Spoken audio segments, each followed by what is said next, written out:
حضرت عمر فاروق رضی اللہ تعالیٰ عنہ کہتے ہیں کہ میں تو تلوار لے کے معاذ اللہ حضور کو شہید کرنے کے لیے نکلا تھا، تو میں جا رہا تھا دار ارقم کی جانب، تو کسی نے مجھے کہا عمر کہاں جا رہے ہو؟ میں نے کہا میں آج شہید کروں گا، معاذ اللہ قصہ ختم کروں گا۔ تو کہنے لگے گھر جانا، تیری بہن بھی کلمہ پڑھنے لگ گئی، پہلے اسے تو ختم کر لے۔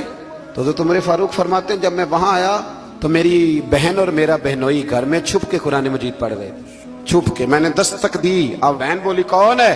میں نے کہا عمر بن خطاب ہوں۔ جلدی سے اس نے قرآن مجید کے صفحے سمیٹے اوپر کسی جگہ پہ رکھ کے دروازہ کھولا، تو میں نے بہن اور بہنوئی کو مارنا شروع کیا، بڑا مارا۔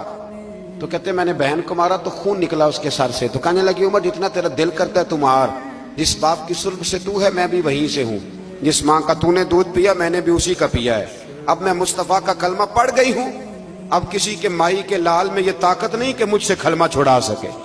جناب عمر فرماتے ہیں، حضرت عمر کہتے ہیں کہ میں پورے جلال میں غصے میں تھا، میں نے اپنی بہن سے کہا چل دکھا پھر مجھے کیا پڑھ رہی تھی۔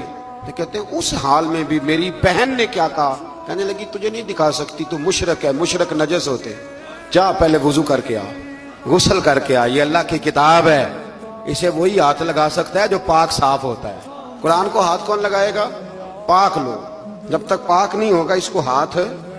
بعض جگہ خواتین کی حالت نہیں ہوتی قرآن مجید کو ہاتھ لگانے والی، تو کہتی ہیں جی نہیں ہمارے لیے درست ہے، آپ کے لیے کیسے درست ہے جی؟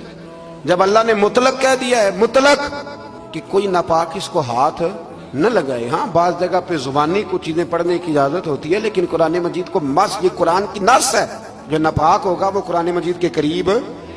فرماتے ہیں میں غسل کر کے آیا تو پھر بہن نے مجھے قرآن مجید سنایا، اور پھر جب میں نے سنا تو میں نے کہا پھر مجھے لے چل، گھروں آیا سا مار مقامنے نو، ہن مینو مار دے لے چلو، متے عمر دی عمر برباد ہوئے، جتھے عمر سوار دے لے چلو۔